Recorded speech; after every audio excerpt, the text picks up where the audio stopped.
Hey guys, in today's video I'm analyzing the bowl skating of Steve Palmer from the YouTube channel SurfskateLove and try to give him some tips to keep progressing.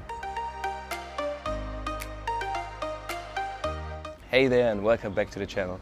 As you might be able to see, I'm sitting in front of a skatebowl right now. As you just heard me say in the intro, today I'm analyzing the bowl skating, the bowl surf skating of Steve Palmer, who is the guy in the face behind the YouTube channel SurfskateLove. He's been putting out videos on his Instagram and Facebook showing his own progress of how he's tackling the bowl and pool skating, and he went from absolute zero. I had the idea of making a video called Analyzing Steve Palmer's Bowl Skating without him asking me to, but funny enough, at that very day where I came up with that idea, he messaged me on Facebook and asked me if he could help me grow my channel since he has a much wider audience in the Surfskate community already, and if I wanted to do any kind of collaboration with him. And as I already had the idea for analyzing his bowl skating, this just came so naturally, so here we go. So I told him to send me a video of him explaining his biggest problems and biggest pain points at the moment. And for the format that I want to do this in, we'll begin by analyzing his actual video footage. After that, I'll be getting into the bowl and I will try to offer some techniques and tips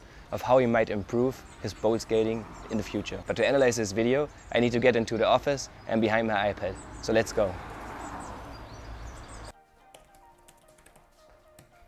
Dude, what are you doing here? What? I thought I told you I was gonna do the video analysis. You get back to the skate park, do the tutorial. Well, okay then. Then let me get back to the skate park.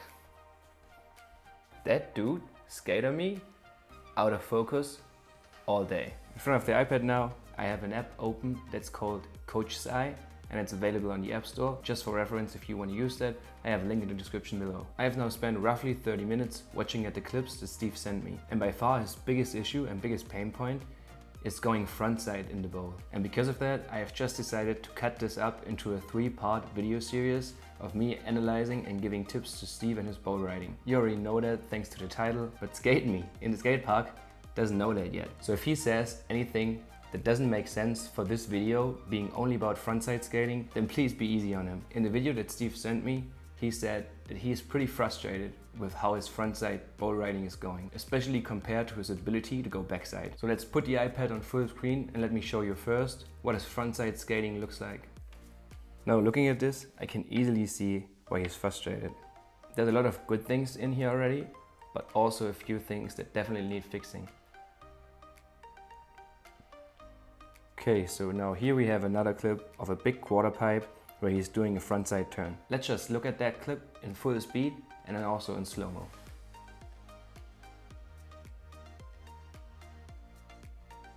There's a lot of good things in here, but I can immediately see where he loses most of his speed and energy, and that's the biggest reason why he can't maintain flow when going frontside.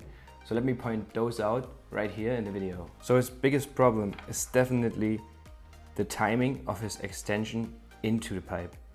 So he should be extending right now, coming up here before he goes back down. Now we see when he's coming up, he's doing a little bit of extension, but that's just not enough for maintaining and even less for gaining speed. So he should be really extending and then also throwing his arms up before he initiates the turn. So that's the second biggest problem, the timing of the extension.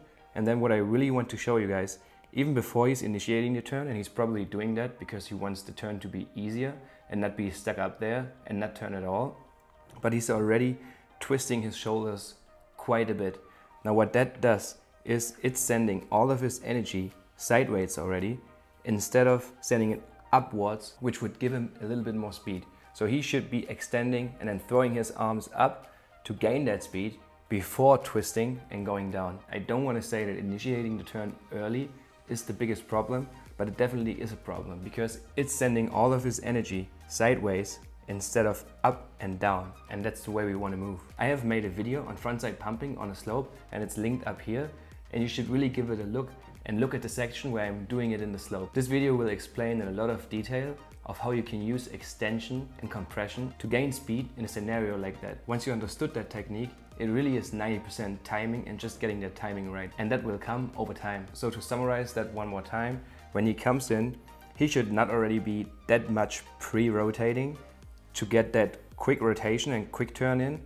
Rather, he should focus on doing a bigger arc, extending into the pipe before twisting and going down and taking all the speed that he can get out of that section. And he will be able to do that by sending his momentum together with extension up the pipe, then start twisting and complete the turn. Okay now, so let's get back to the skate park. But before I'm leaving, let me put back on my hat, my sunglasses, and change back into the white shirt. So let's head back. And we're back at the bowl. So let's get in there to show Steve where and how he can improve.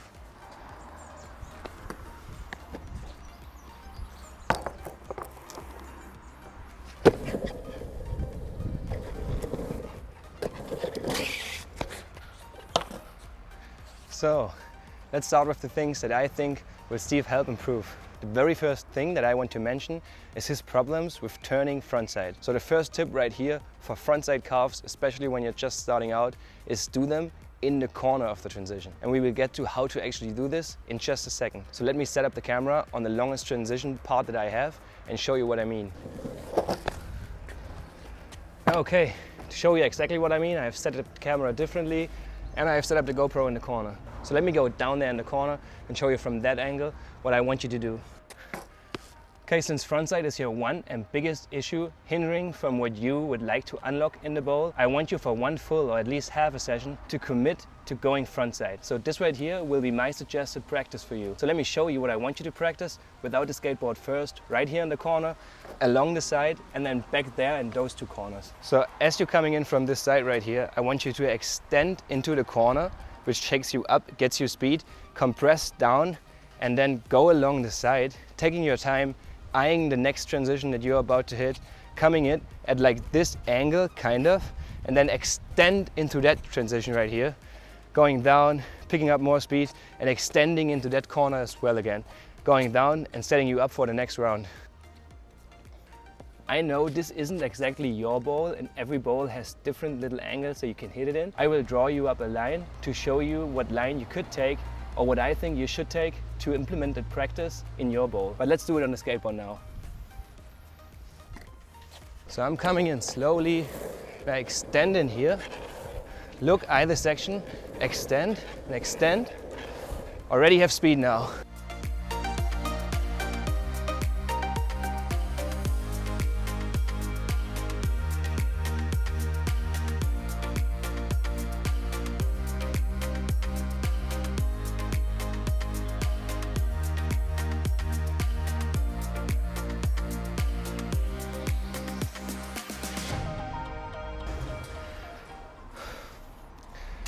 Okay, I'm super winded. This is super exhausting because of all that compression and extension. I think for now you have your practice cut out for you. So let me get back into my office, analyze the footage that I just took, and then show you the line that I propose you take in your bowl for this practice. So back to the office we go. And here we are back in the office and back to the video analysis. Just a real quick interruption. If you find this video or any of my videos helpful and you really want to support me as a creator or this YouTube channel, it would mean the world to me if you went to my Buy Me a Coffee page and filled up my cup of coffee with a little donation. Now the reason why I'm doing this on Buy Me a Coffee is that the user experience for you is super frictionless. You can just go there, no need to sign up, no need to create an account. So I would really love for you to visit that page, and the link to that page, of course, lives in the description down below. And now back to the analysis. Let's throw the iPad up on the big screen and take a look at the clip that I want to show you. So I've taken this clip because it really is almost the same perspective as the ones that we looked at from Steve. And the first thing I want to show you is just this clip in real-time speed. And I want you to look at the way that I extend and how I'm getting that little burst of speed that like squirt up the transition because of my timing of the extension and because I'm throwing my arms into transition instead of just sidewards and rushing the turn. One more time. Now if we zoom in a little bit here, I want to put this clip next to Steve's clip. So the things that we mentioned earlier for Steve is that he is like rushing the turn because he's putting his arms, twisting way too early.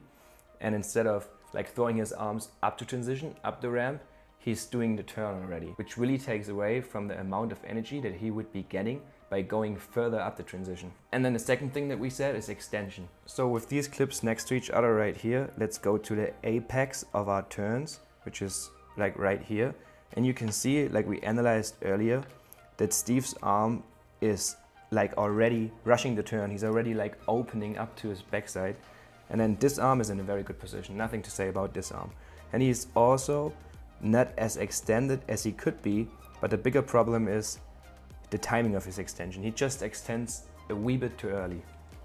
Now if we look at me, you can see my legs are almost fully extended, but then furthermore, which is more important, my arms are both thrown up into the transition, like everything is going upwards. So the biggest difference that we can see right here, because Steve is twisting and turning and initiating the turn so early, most of his energy is just going sidewards and he never really gets up the transition. Whereas me, I'm coming up here, and that really gives me more power and more drive for the next turn. Is looking at a different angle, just showing these points one more time, really emphasizing them so that you can wrap your hand around them. So let's play this clip for you at full speed so you can just get an idea of it.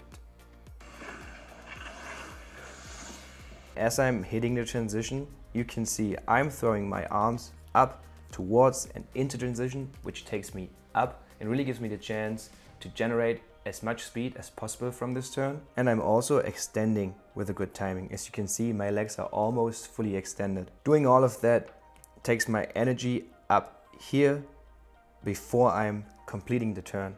So if we keep looking at this, as I'm hitting the apex, I'm getting nice and compressed again.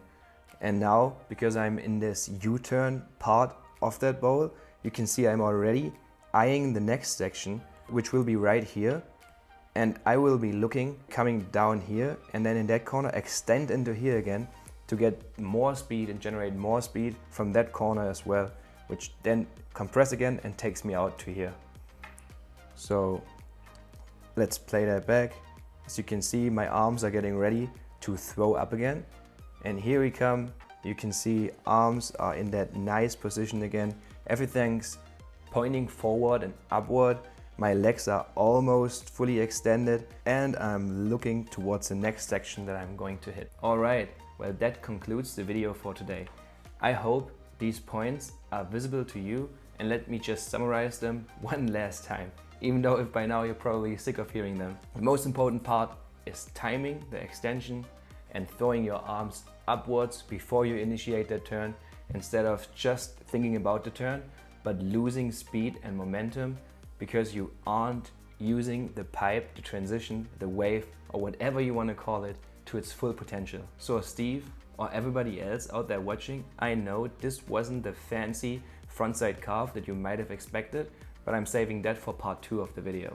I think for now it's really important to get that frontside flow down, to be able to generate your own speed and keeping in flow. I really think if you practice this and commit to going frontside, you will be able to unlock this before we will tackle the nice full roundhouse frontside carve together. I thank you so much for watching. If you liked that video, please leave a thumbs up. Let me know in the comments any other questions that you might still have, or if that video was helpful to you at all. And if you don't want to miss part 2 and part 3 of this bowl skating series, subscribe to the channel so you'll be one of the first to see when the video goes live. And if you really want to show me some love, support me as a creator or this YouTube channel, it would really mean the world to me if you went to my Buy Me a Coffee page and filled up my cup of coffee.